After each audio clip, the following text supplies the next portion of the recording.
बिस्मिल्लाहिर्रहमानिर्रहीम। अस्सलाम वालेकुम व्यूअर, क्या हाल है? उम्मीद करती हूँ आप सब खैरियत के साथ होंगे। आज आपकी खिदमत में हाजिर हैं एक न्यू टॉपिक के साथ। वीडियो शुरू करने से पहले मैं आपसे रिक्वेस्ट करूँगी कि अगर अभी तक आपने चैनल को सब्सक्राइब नहीं किया तो प्लीज़ चैनल को सब्सक्राइब करें और बेल के आइकन को प्रेस कर लें ताकि आने वाली सारी इन्फॉर्मेटिव वीडियो आसानी के साथ आपके पास पहुँच सके। तो आज जो मैं आपके साथ डिस्कस करने जा रही हूँ वो अस्करी बैंक का आस्क फॉर कार यानी कि ऑटो लोन और जो अस्करी बैंक गाड़ियाँ दे रहा है अपने कस्टमर को, अपने अकाउंट होल्डर को, तो आज आपके साथ वो डिस्कस करने जा रहे हैं। तो वीडियो शुरू करने से पहले मैं आपसे रिक्वेस्ट करूँगी कि वीडियो को एंड तक लाजमी देखिएगा क्योंकि बहुत ख़ास बातें, बहुत इंपॉर्टेंट चीज़ें जो हम वीडियो में डिस्कस करते हैं तो वो आप लोगों से रह ना जाएँ। तो चलते हैं अपने टॉपिक की तरफ। Ask for car finance for new used imported vehicle, यानी कि अगर कोई भी बंदा कार लोन लेना चाहता है, ऑटो फाइनेंस लेना चाहता है और वो गाड़ी परचेज़ करना चाहता है तो उसको न्यू गाड़ी भी परचेज़ कर सकता है, यूज़ भी कर सकता है और इंपोर्टेड व्हीकल भी कर सकता है। उसके लिए क्या एलिजिबल क्राइटेरिया है तो वो आगे हम चल के डिस्कस करते हैं। सबसे पहले तो देखते हैं कि टेन्योर ऑफ लोन, टेन्योर कितना है, यानी कि कितने अरसे के लिए आप ये ले सकते हैं। जो 1000 सीसी से कम गाड़ी है उसके लिए आप 1 से 5 साल तक का जो है लोन आपको होगा और जो 1000 सीसी से है उसके लिए 1 से 3 साल के लिए है। उसके बाद आती है एज, मिनिमम एज कितनी होनी चाहिए? 21 ईयर, यानी कि 21 साल कम से कम जो अकाउंट होल्डर या जो भी कस्टमर गाड़ी परचेज़ करना चाह रहा है, ऑटो फाइनेंस लेना चाह रहा है तो उसकी कम से कम एज 21 साल होनी चाहिए। मैक्सिमम एज जो है 62 साल है सैलरी परसेंट के लिए और 65 साल है बिजनेस और पेंशनर के लिए। अब मिनिमम सैलरी और इनकम को देख लेते हैं।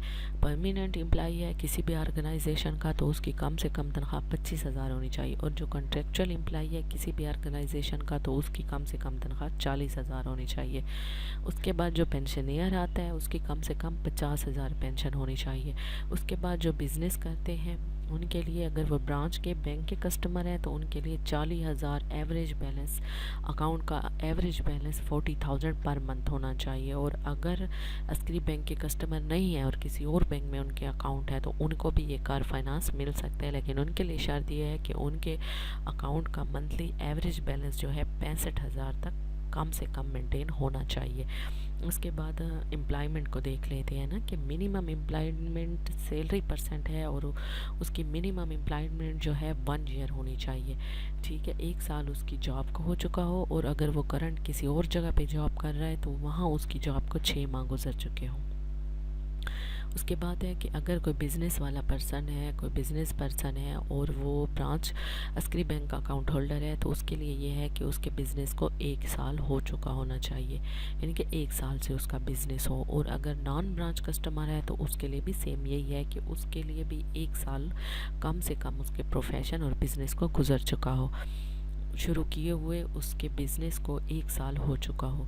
उसके बाद फाइनेंस अमाउंट कितनी मिलेगी तो वो सब्जेक्ट टू डीबीआर होता है, डेथ बर्डन रेशो कैलकुलेट करता है बैंक। उसके अकॉर्डिंगली आपको जो है कम से कम 2 लाख और ज़्यादा से ज़्यादा 3 मिलियन यानी कि 30 लाख तक आप ले सकते हैं लोन। उसके बाद जो है आ जाता है, हम थोड़ा देख लेते हैं मार्कअप रेट को। मार्कअप रेट क्या होगा? सैलरी परसेंट जो है, ब्रांच का कस्टमर है और सैलरी उसकी आती है एसके बैंक में तो उसके लिए 1 साल का काइबोर प्लस 4% का मार्कअप होगा। और अगर कोई नॉन ब्रांच कस्टमर है यानी कि सैलरी परसेंट है लेकिन उसका अस्करी बैंक में अकाउंट नहीं है तो उसके लिए 1 ईयर काइबोर प्लस 5% मार्कअप होगा। इसी तरह अगर कोई बिज़नेस करता है और उसका अकाउंट अस्करी बैंक में है तो उसके लिए 1 ईयर काइबोर प्लस 4.5% मार्कअप होगा। अगर नॉन ब्रांच कस्टमर है यानी कि अस्करी बैंक में उसका अकाउंट नहीं है तो 1 ईयर काइबोर प्लस 5% उस पर ये प्रॉफिट आएगा। ये उसका ओवरऑल प्रॉफिट का सिनेरियो है। यूज़ और इम्पोर्टेड व्हीकल पे ऑल सेगमेंट में 1 ईयर काइबोर प्लस 5% का मार्कअप होगा। ये तो हो गया इसका ओवरऑल एलिजिबल क्राइटेरिया कि इस क्राइटेरिया ये ओवरऑल लोन का क्राइटेरिया है लेने का। अब देख लेते हैं डॉक्यूमेंट्स के। डॉक्यूमेंट्स कौन कौन से चाहिए होंगे?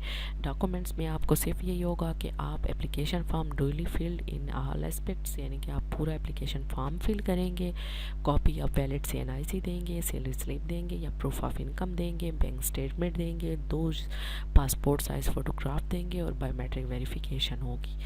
उसके बाद आप अप्लाई कैसे करेंगे, तो आप अपने करीबी किसी भी एसक्री बैंक की नियरेस्ट ब्रांच में विज़िट कर सकते हैं और वहाँ पे उनका अलहदा नुमाइंदा होता है, अलहदा लोन ऑफिसर होता है। आप उनको बता देंगे कि हमने ऑटो फाइनेंस लेना है, तो उसके लिए हमें फॉर्म वगैरह दे दें, तो वो आपको फॉर्म भी दे देंगे, आपको सारा फैसिलिटेट भी कर देंगे और आपको मज़ीद आगे भी फैसिलिटेट करेंगे और गाइड करेंगे। और इस हवाले से आपने कोई भी क्वेश्चन पूछना हो तो आप कमेंट सेक्शन में ज़रूर पूछ सकते हैं। मिलते हैं अगली वीडियो में, तब तक के लिए अपना ख्याल रखिएगा। अल्लाह हाफिज़।